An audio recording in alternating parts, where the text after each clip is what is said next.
সম্মানিত দর্শক, ডক্টর পিনাকি ভট্টাচার্যের বিরুদ্ধে বাংলাদেশের যে সাইবার সিকিউরিটি অ্যাক্ট বা আইসিটি অ্যাক্ট, এই ধারায় বা এই কোর্টে একটি মামলা হয়েছে এবং এটা ডক্টর পিনাকি তিনি তার নিজের যে ইউটিউব চ্যানেল সেখানে তিনি বলেছেন।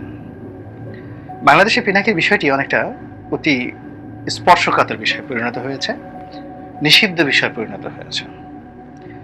অর্থাৎ তার ভিডিও সবাই দেখে, সরকারের দল বিরোধী দল সবাই দেখে। তো এক পক্ষ দেখে যে কি বলল, আর আরেক পক্ষ দেখে মনের আনন্দে। এবং তিনি এই সামাজিক মাধ্যমকে ব্যবহার করে বাংলাদেশের যে একটা ইনফ্লুয়েন্স তৈরি করে ফেলেছেন, সেই ইনফ্লুয়েন্সের ক্ষেত্রে দ্বিতীয় ব্যক্তি নেই। ফেসবুক ব্যবহার করে বাংলাদেশে যেমন সুমন, ব্যারিস্টার সুমন সংসদ সদস্য হয়ে গিয়েছেন, অনাগত দিনে পিনাকি যদি এই ফেসবুক এবং ইউটিউব, এখানে উনি ফেসবুক ব্যবহার করেন না, ইউটিউবের কথাই বলি, ইউটিউব ব্যবহার করে অনাগত দিনে তিনি বাংলাদেশের প্রেসিডেন্ট হয়ে যান। বিএনপি ক্ষমতায় আসলে, জামাত ক্ষমতায় আসলে এবং ডক্টর পিনাকিকে বাংলাদেশের প্রেসিডেন্ট বানানো হলো, এটি অসম্ভব কোনো বিষয় নয়। তিনি সেই পর্যায়ে চলে গেছেন এবং তার মতো মানুষ এখন আমাদের শাহাবুদ্দিন চুপ্পু সাহেব বাংলাদেশের প্রেসিডেন্ট রয়েছেন। এটা কেউ বলতে পারে না যে আসলে রাষ্ট্রটিকে কার কপালে কিভাবে আছে। তো ডক্টর পিনাকি যেভাবে একের পর এক পরিশ্রম করে যাচ্ছেন, কষ্ট করে যাচ্ছেন, ঝুঁকি নিচ্ছেন, তার ফলে কি হচ্ছে, তিনি যাদের জন্য করছেন সেখানে তার জন্য একটা স্পেস তৈরি হচ্ছে, বিশাল একটা স্পেস তৈরি হচ্ছে। সেই স্পেসের মাধ্যমে তিনি বড় কিছু একটা হয়ে যেতে পারেন, বড় কিছু। এমন দেখা গেল যে তাকে এনে পিজি হাসপাতাল বা বঙ্গবন্ধু মেডিকেল কলেজের ভাইস চ্যান্সেলর করে দেওয়া হতে পারে, তাকে স্বাস্থ্যমন্ত্রী বানানো হতে পারে। এখন আপনি চিন্তা করেন, বর্তমানে যিনি স্বাস্থ্যমন্ত্রী রয়েছেন, তার সঙ্গে যদি আওয়ামী লীগের সম্পর্ক ধরেন, রাজনীতির সম্পর্ক দেখেন, সেই তুলনায় এখন বিএনপি জামাতকে যে সাপোর্ট দিচ্ছে ডক্টর পিনাকি, তো অনাগত দিনে যদি বিএনপি জামাত ক্ষমতায় আসে, তো তাকে যদি স্বাস্থ্যমন্ত্রী বানানো হয়, তাহলে এখন যে ডক্টর রঙ্গলাল সেন, না ওনার নাম রঙ্গলাল সেন না, আমি নামটা ভুলে গেছি এখন এই মুহূর্তে যিনি আছেন, রঙ্গলাল সেনই তো হবেন। তো তিনি যদি অরাজনৈতিক ব্যক্তিত্ব হয়ে কেবলমাত্র একটা burn unit, Sheikh Hasina burn unit এর প্রধান হিসাবে শেখ হাসিনার খুব কাছাকাছি গিয়ে কেবলমাত্র ব্যক্তির পছন্দে যদি স্বাস্থ্যমন্ত্রী হতে পারেন, তাহলে পিনাকি কেন স্বাস্থ্যমন্ত্রী হবেন না বিএনপি জামাতের? আবার যদি শাহাবুদ্দিন চুপ্পু সাহেব, তিনি দুর্নীতি দমন কমিশনের একজন কমিশনার ছিলেন এবং তার সাথে মূলত এস আলম গ্রুপের একটা খুব ভালো সম্পর্ক আছে, হয়তো প্রধানমন্ত্রীর সাথে তো ভালো সম্পর্ক আছে, কিন্তু রাজনৈতিকভাবে যদি তাকে বলা হতো যে পাবনা সদর আসনের যিনি সংসদ সদস্য আছেন গোলাম ফারুক প্রিন্স, তার সাথে প্রতিযোগিতা করে তিনি একটা আওয়ামী লীগের মনোনয়ন চাইবেন, সেক্ষেত্রে প্রিন্সকে বাদ দিয়ে তাকে মনোনয়ন দেওয়া সম্ভব ছিল না, একেবারে অসম্ভব ছিল। যদি ঢাকার কোনো আসন থেকে তাকে মনোনয়ন দেওয়া হতো, তাহলে তিনি আদৌ পাশ করতে পারতেন কিনা বা তাকে করানো হতো কিনা সেটাও প্রশ্ন সাপেক্ষ বিষয়। কিন্তু দেখেন, তাকে সেই প্রতিযোগিতায় যেতে হয়নি, তার কপালে রাষ্ট্রিকে আছে, তারপর অনেক বড় বড় দরবেশদের তার প্রতি আশীর্বাদ রয়েছে, ফলে একেবারে টুপ করে তিনি একেবারে সর্বোচ্চ, বাংলাদেশের সর্বোচ্চ রাষ্ট্রীয় প্রতিষ্ঠান রাষ্ট্রপতির কার্যালয়ে মহামান্য রাষ্ট্রপতি হিসেবে নিয়োগ পেয়েছেন। ফলে এই দুনিয়াতে অনেক কিছু হতে পারে। আমাদের দেশে মোহাম্মদ আলী নামক একজন লোক, মোহাম্মদুল্লাহ নামক একজন রাষ্ট্রপতি ছিলেন, খন্দকার মোশতাক রাষ্ট্রপতি হয়েছেন।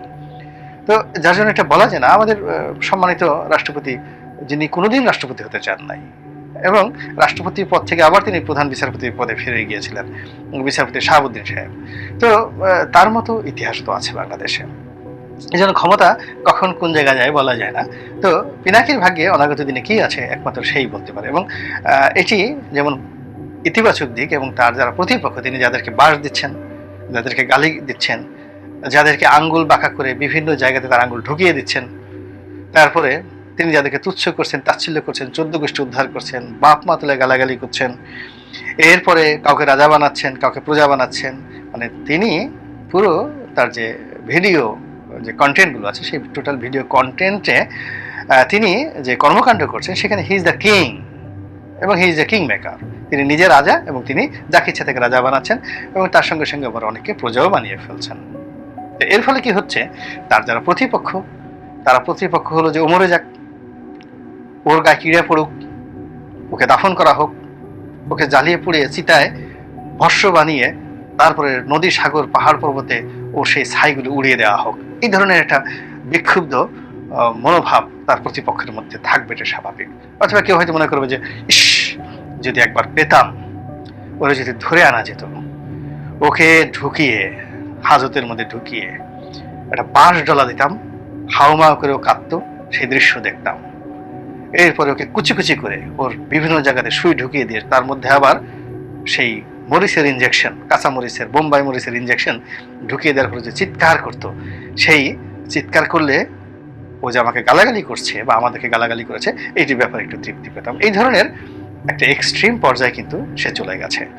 তো কাজেই সে যদি বিজয়ী হয়, বিজয়ী হওয়ার যেমন শুভ ফলাফল অনেক ঊর্ধ্বে, আর যদি তার যারা প্রতিপক্ষ রয়েছে তারা যদি তাকে ধরতে পারে, তারা যদি তাকে আনতে পারে, তারা যদি তাকে ব্যবস্থা নিতে পারে, তাহলে সর্বনাশ হয়ে যাবে, মারাত্মক সর্বনাশ হয়ে যাবে। এবং আপনারা জানেন যে এই যে কর্নেল ফারুক রশিদ, এই যে কর্নেল ফারুক ধরা হয়েছে, মারা হয়েছে, তো তাকে এনে কি করা হয়েছে, চর, থাপ্পড়, কিল, ঘুষি, মানে সে বঙ্গবন্ধুকে হত্যা করেছেন, করার পরে তাকে যে মৃত্যুবরণ করতে হয়েছে, খালি ফাঁসিতে লটকানো হয় না, আর অনেক কিছু সেখানে করা হয়েছে।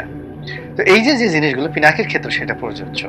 তা প্রযোজ্য হচ্ছে এখন এই যে একটা ভেস্ত দোজকের মাঝামাঝি জায়গাতে তিনি ফ্রান্সে আছেন, আপনার কি মনে হয় সে খুব সুখে আছে? আমার কাছে তো মনে হয় না। সে হাসেন, তিনি হাসেন, কথা বলেন, উজ্জীবিত করেন অনেকে, কিন্তু তার যে ভয় নেই বা তার যে আতঙ্ক নেই, এর কোনো রিজন নেই। কারণ হলো পশ্চিমা দুনিয়া এখন তিনি ফ্রান্সের খুব আপনজন হিসেবে আছেন, সরকার থেকে প্রোটেকশন দিচ্ছে। কিন্তু এই ফ্রান্স আবার শেখ হাসিনার হাতে তাকে তুলে দেবে না, এই ব্যাপারে কিন্তু কোনো নিশ্চয়তা নেই। পশ্চিমারা এই কাজটি সবসময় করে। জুলিয়ান অ্যাসাঞ্জের মতো লোককে তুলে দিয়েছে, মানে সে ব্রিটেন এখন আমেরিকার কাছে তুলে দেবে। আবার সে আশ্রয় নিয়েছিল ইকুয়েডরের রাষ্ট্রদূতের বাসভবনে, এবং ব্রিটেনের সাথে তাদের একটা সমঝোতার কারণে সেই ইকুয়েডর তাকে তুলে দিয়েছে। তো কাজেই এই যে এখন ফ্রান্সের সঙ্গে বাংলাদেশে একটা বড় বাণিজ্যিক লেনদেন হচ্ছে, তো বাণিজ্যিক লেনদেন হচ্ছে, এবং সেই বাণিজ্যিক লেনদেন হলো আমরা সেখান থেকে বিমান কিনছি, আমেরিকাকে বাদ দিয়ে ফ্রান্সের বিমান কিনছি। এবং বিমান কেনার কারণে কি হচ্ছে, ফ্রান্সের যিনি এখন প্রেসিডেন্ট রয়েছেন ইম্মানুয়েল ম্যাক্রো, তিনি সরাসরি বাংলাদেশে এসে মাননীয় প্রধানমন্ত্রীর সঙ্গে দেখা করে গিয়েছেন, এবং the relation was just like a mother and son. প্রধানমন্ত্রীকে তিনি মায়ের মতো করে তিনি শ্রদ্ধা দেখিয়েছেন, তাকে আলিঙ্গন করেছেন, এবং যাওয়ার সময় একটা হৃদয় বিদারক দৃশ্য, মনে হয় যেন মাকে ছেড়ে যাচ্ছেন, এরকম একটা অভিব্যক্তি কিন্তু ইম্মানুয়েল ম্যাক্রোর চোখে মুখে চলে আসছে। তো প্রধানমন্ত্রী যদি ইম্মানুয়েল ম্যাক্রোকে টেলিফোন করেন যে বাবা, তোমাকে তো ব্যবসা দিয়েছি, তুমি আসছো, তোমার কাছে আমার কিছু চাওয়ার নেই, তুমি শুধুমাত্র এই লোকটাকে একটু আমাদের দেশে ফেরত পাঠিয়ে দাও, আচ্ছা বলেন তো তাহলে কি হবে? এর কারণ হলো শেখ হাসিনা এমন একজন মানুষ, তার এই জীবনে এখনো পর্যন্ত যা চেয়েছেন ঠিক সেম জিনিসটা তিনি টু দি পয়েন্টে পেয়েছেন। কাউকে সম্মান করার ক্ষেত্রে পেয়েছেন, অসম্মান করার ক্ষেত্রে পেয়েছেন, প্রতিশোধ নেওয়ার ক্ষেত্রে পেয়েছেন, দামি নির্বাচন করতে চেয়েছেন, মোদিকে খেলতে চেয়েছেন, আমেরিকাকে খেলতে চেয়েছেন, রাশিয়াকে নিয়ে খেলেছেন, চীনকে ঘুরাচ্ছেন। সমান তালে তিনি বেগম খালেদা জিয়াকে জেলে ঢুকিয়েছেন, আবার তাকে জেলখানা থেকে বের করেছেন, তাকে নিজের বাড়িতে রেখেছেন, আবার খুঁটা দিচ্ছেন যে আমি রেখেছি। আল্লাহ তাকে কি না দিয়েছেন? এমন কোনো জিনিস নেই শেখ হাসিনাকে আল্লাহ দেননি। তো কাজে শেখ হাসিনা যদি চান যে পিনাকি আসবে, বাংলাদেশে আসবে, তিনি দরকার হলে ফ্রান্সের এখন যা কিছু কেনার দরকার আছে তার চেয়ে আরো ক্রয় আদেশ ডবল করে দেবেন, দ্বিগুণ করে দেবেন, যে আমি আরো বেশি বেশি জিনিস কিনবো, কিন্তু শর্ত হলো এই ওয়ার্ক অর্ডার দেওয়ার আগে এক হাতে ওয়ার্ক অর্ডার আর এক হাতে স্পেশাল বিমানে করে পিনাকিকে বাংলাদেশে পাঠিয়ে দিতে হবে। এবং তাই যদি হয়, আপনি কি খুব বেশি আশ্চর্য হবেন? এবং পিনাকি খুব আশ্চর্য হবে না, পিনাকি এটা জানে। এটা জানার পরেও সে কিন্তু তার কর্মকাণ্ড সে চালিয়ে যাচ্ছে ঝুঁকি নিয়ে। এবং যারা জীবনে ঝুঁকি নেয় তারা পরাজিত হলে বীরের মতো পরাজিত হয়, আর যদি বিজয়ী হয় তাহলে তারা বীরের মতো বিজয়ী হয়। সময় আসুক, কি হচ্ছে দেখা যাক। আসসালামু আলাইকুম ওয়া রাহমাতুল্লাহি ওয়া বারাকাতুহু।